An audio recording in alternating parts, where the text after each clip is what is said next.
This special edition episode of CRST the podcast has been developed and sponsored by Genetics and Eyecare Today. This special edition episode of CRST the podcast miniseries Genetics and Eyecare Today examines the application of genetic testing in everyday medical practice. First, we'll hear Dr. Elizabeth Yu share a case example of a patient seen for refractive screening with Drs. William Tratler and Mila Brujic. The three practitioners discuss the patient's clinical findings and the role of genetic testing with AvaGen, the genetic eye test from Avellino, and how this information factors into decisions about the patient's course of treatment.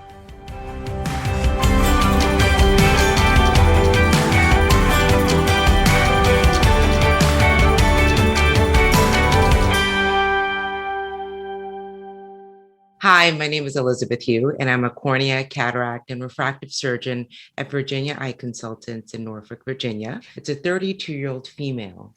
She's not able to wear contact lenses, and it's not because of a tolerance issue of discomfort. It's her astigmatism's too high, so it keeps turning on her, so there's a blur. So there is an induced blur and a discomfort when the contact lens rotates. And it makes sense because her prescription shows she is somewhat of a mixed astigmatism, maybe even a hyperopic astigmatism. Her right eye prescription is a -50 plus 250 in her glasses at 70 degrees, and her left eye is a -2 plus 4 at 75 degrees. And her new refraction actually is similar in its spherical equivalent, except it's slightly different. She's -1.25 plus 350 at 110. So a little more astigmatism. The medical history is unremarkable, but given that the spherical equivalent is pretty similar, it makes you wonder if they just didn't actually correct all the sphere in the past, since the left one looks pretty similar. And her corneas are thick, 562 on the right and 570 on the left by ultrasound pachymetry.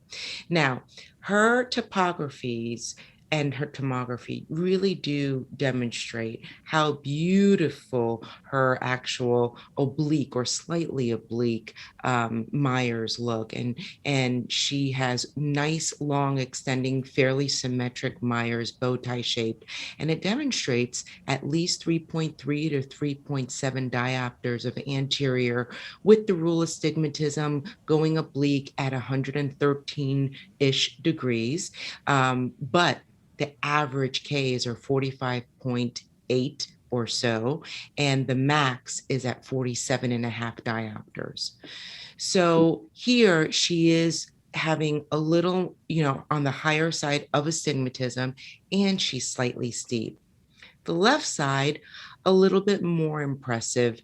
It is very similar in that it is slightly oblique, but the max K value is 48.1 on the left eye. There's 3.5 diopters, and the meridian is about 60 to 70 degrees.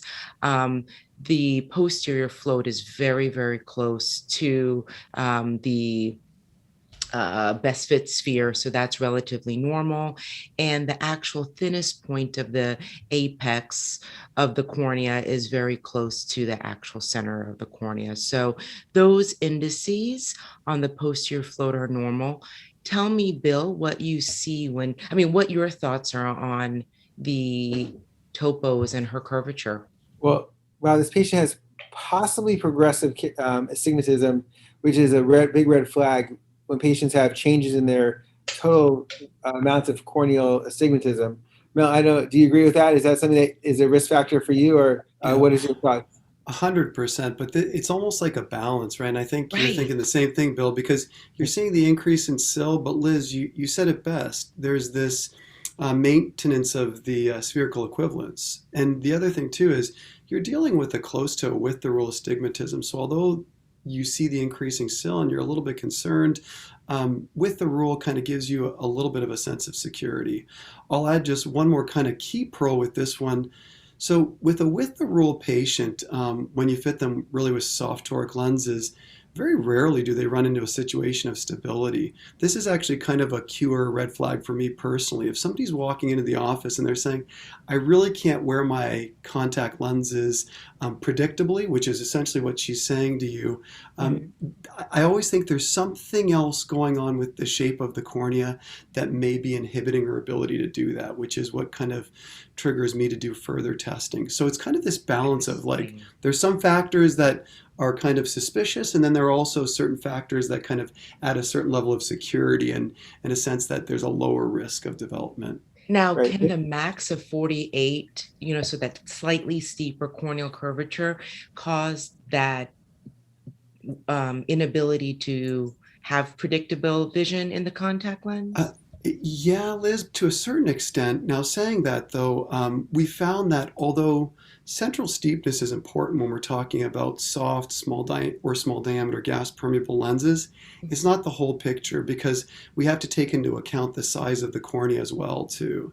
So if you're talking about a 48 on a large cornea, you're usually talking about a pretty deep cornea. So the sagittal depth on that cornea is pretty high. If you're talking about a 48 on a smaller cornea, you wouldn't necessarily expect that, or even an average cornea. You might question it a little bit, but usually that's not steep enough to affect that. Gotcha. Okay. I will say that the left eye is a little bit more asymmetric. It's hard because the patient looks like their lids are drooping a little bit, so you don't get the full corneal curvature. But it does appear that maybe there's a little inferior steeping in this left eye because that in the orb scan, it gets that really dark color inferiorly. I did have a question. Has anyone ever used like a medication to make their pupil bigger for just taking the topography, just to get the full view? Absolutely. Bill, are you referring to like put a drop of Upneek in the eye? Yeah, I was just wondering. I haven't done that yet. But yeah. We do it all the time. Actually, Bill, one of the screening tools is our fundus camera in our pretest room. If there's a shadow at the bottom which corresponds to blocking of light superiorly, we'll put a drop of Upneek in and retake the pictures about 10 minutes later. Okay, perfect. Yeah, That's an idea I had. I'm like, okay, I'm way behind the times because you guys are way ahead of me. But thanks for sharing that, Pearl. That could be really helpful. No, totally. I mean, and I always think this, and because sometimes when I get these patients and I don't like the way they look, I see them after they're dilated. I'll take them back just to get a scan. Not that that's the scan I'm going to necessarily use, but just to get a better idea of what's going on the cornea. Yeah, exactly. Oh, I love it. Thank you so much. But that's such a great, those are two great insights. One, what we can do when we don't get great capture because of the lid. But two, just the fact that there is this appearance, and I almost feel like I'm making it up, but that it's not completely orthogonal in shape, or that there could be a little tendency towards inferior steepening on this left eye. How ironic. Again, the pathology's slightly in the left, but just enough, suspicious findings that it gives me that, I don't know, if this were my sister, what would I do? So I got the genetic testing, and her genetic testing is like, it's 10. I mean, she looks amazing. She's, of course, negative for any of the corneal stromal dystrophies, but her genetic testing is a 10. Now, 10, let's say she does have a little bit of rubbing issues. Bill, what would you do? I mean, I would advise her not to rub her eyes, but thankfully, she's unlikely to develop keratoconus unless she was a major eye rubber or some major physical something happened, because she just doesn't have the genes to really put her at high risk. So this is a great news for her. Also, great news for her ability to wear contact lenses and glasses successfully, and the risk for progression over time. Yeah. So this is great. So interesting. A few things. One is, the first thing I was going to ask you, Liz, was the eye rubbing, because that could actually influence the wearing success or failure of a toric lens. The good news is by removing the lenses and getting that stimuli off of the eye, you'll be removing the stimuli for rubbing the eye as well too. So you may be doing this patient a huge favor by proceeding with refractive surgery for this individual. Certainly the genetics side of it, again, when we think about this balance between genetic versus environmental risk, the genetic risk is so low that it gives me a lot more confidence with this particular patient. Gotcha. So Bill, would you have proceeded with LASIK on this patient, or given LASIK as an option? Well, I think LASIK can be considered an option for this type of patient, but I'm a big fan of PRK, so I probably still would have given their choices, but probably still ended up doing PRK. But I think those are my colleagues like yourself and others who want to do LASIK or SMILE. This patient seems appropriate. There's no major red flags here. And then you have a very, the genetic test tells us the patient's at low risk. That seems to be quite helpful. Right. So she, in fact, was not an eye rubber, which is good news. And so we went ahead and proceeded with LASIK. And it's been a year and a few months out, completely no shift in her prescription. She's plano and very, very happy. That's great. But, I'll tell you, sometimes even with these SIL patients, you always have a little residual SIL because it's hard to knock all of it out with cyclorotation and all. So, I always remembered, I was like, well, if she has residual SIL, what will I do? And I had the conversation with her that we may not be able to enhance her. So she may always need a little something, maybe for driving at night and otherwise, but she's done great. Awesome. But the inherent genetic data really did help me significantly in both of these kind of refractive screenings where, I just didn't feel comfortable to say no or yes, until I got that information. So thank you for your thoughts. Thank you, Liz. Great job on the presentations. Up next, Dr. Brujic shares a case of his own and reviews the patient's background, corneal scans, and genetic testing results with Drs. Trattler and Yu. The three practitioners discuss this unique case and weigh in on what they believe to be the best course of treatment, highlighting the fact that knowing the patient's genetic risk score is helpful in the final diagnosis.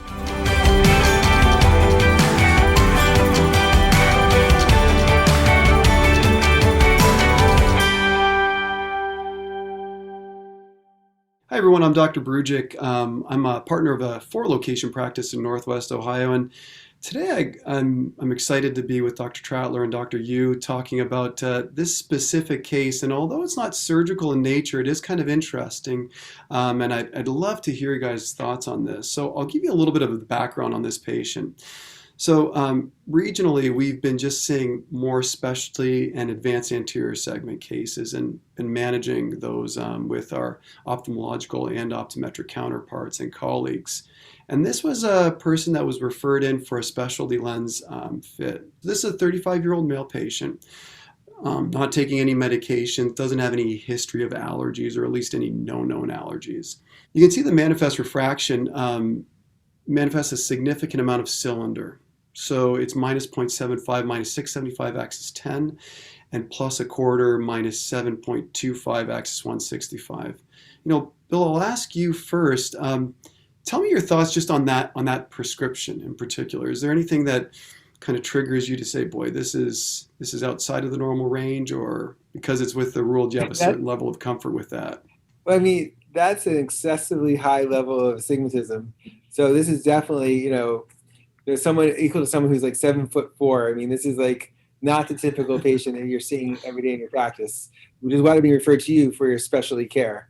It's interesting, but one of the first things I asked the referring physician was whether or not they had any previous information on this patient, and they'd only seen them once, so they didn't really have a history on this individual. It would have been nice just to know if this is something that's been stable for years or if it's changing. Now this guy's currently wearing glasses, and again, he's interested in options. So whenever somebody comes into the practice, we actually perform an anterior segment OCT and we perform topographies. Liz, with the findings so far, I mean, what's your thoughts with a central corneal thickness of 520 and 511? Is there any additional concerns with that level of corneal thickness? Honestly, this is keratoconus to me, unless proven otherwise. Now, it could be normal. I've just never seen a normal cornea with regular astigmatism at a level of 7 diopters. And the cornea is slightly thin. It's, about 20 to 30 microns of what I would hope to be the minimum corneal thickness. So everything points to I might find something suspicious on the topography. I could be wrong. It's so interesting you say that, Liz. So Bill, Liz, I'm thinking the exact same route that you guys are on this specific patient. The only kind of, again, when we're weighing the pros versus the cons on this patient, the only kind of thing that he has in his favor is that it's with the rule, though we know with keratoconus that that axis can be located pretty much anywhere. So this is the topography for the right eye and also the anterior segment OCT findings for the right eye. You'll actually see the total corneal thickness on the bottom left, and it has a central corneal thickness of 515, and you'll see the epithelial thickness map as well too. The thing where I get reassured just a little bit is that there's nothing in terms of the corneal thickness that, for the most part in the right eye yet, I'm finding super suspicious. Now, the left eye is a little bit more suspicious to me because where his minimum corneal thickness, it's deviated from the center quite a bit. It's actually located inferior temporally. And there's actually a keratoconic risk score table that we use all the time for these patients. We just wish the OCT companies would actually incorporate this risk table within their software. So our technicians have to do this manually. But when we actually calculated the numbers on this individual, they came up with a higher than normal risk score. So this individual, just from their OCT or their anterior segment OCT scans, actually had a high risk of having keratoconus. So again, nothing terribly abnormal that jumps out at us. Can I ask you a question? Yeah, please, Bill. Oh yeah, so I'm not an expert at epithelial maps, but the epithelial maps seem to be pretty normal here. In keratoconus, we usually have been thinning, and I'm not seeing that thinning over the apex. Not that there's truly an apex here, but not seeing really thinning. So this doesn't really look like keratoconus on the epithelial maps. So I'm still feeling this is pretty leaning more towards normal than abnormal, but obviously some more genetic risk factor scores could be helpful.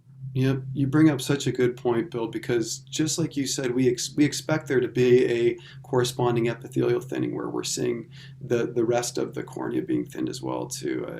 I couldn't agree with you more on that point. So we ran the test on him. There was enough question marks around this that we just wanted to find out what the risk was. Now, when we did run the test, we actually, after we performed the test, we actually got more family history on him as well too. So he doesn't have any known family history of keratoconus, and he from his description, he has the most astigmatism in his family that he's aware of. And when you look at the keratoconic risk score, again, even with the 75 genes that are being measured, it's a relatively low risk that we're seeing here. So I really think that this is kind of one of these cases that really demonstrates the advantages of this, because this really puts this individual in a very different category in my mind.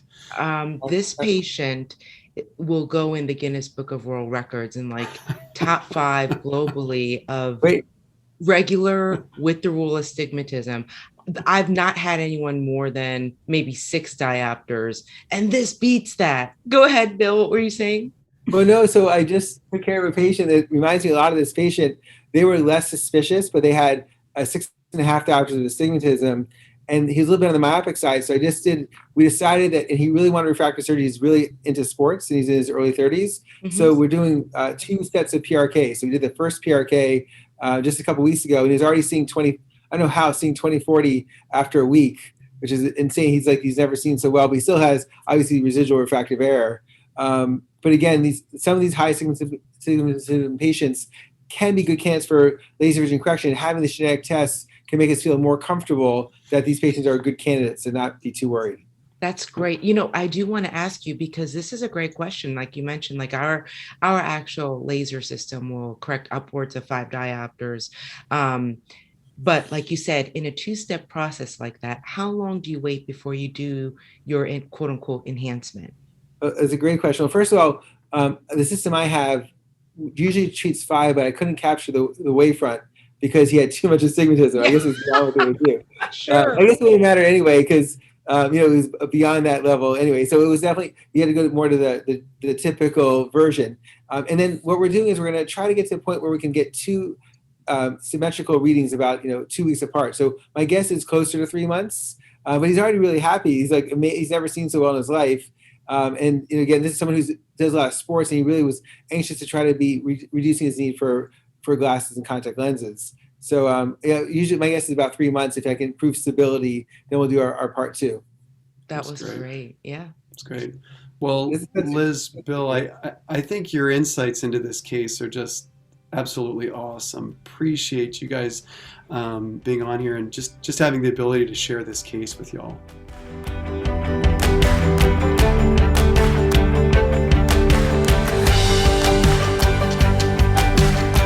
When you have an important task ahead of you, it's beneficial to have as much information as possible before making any decisions.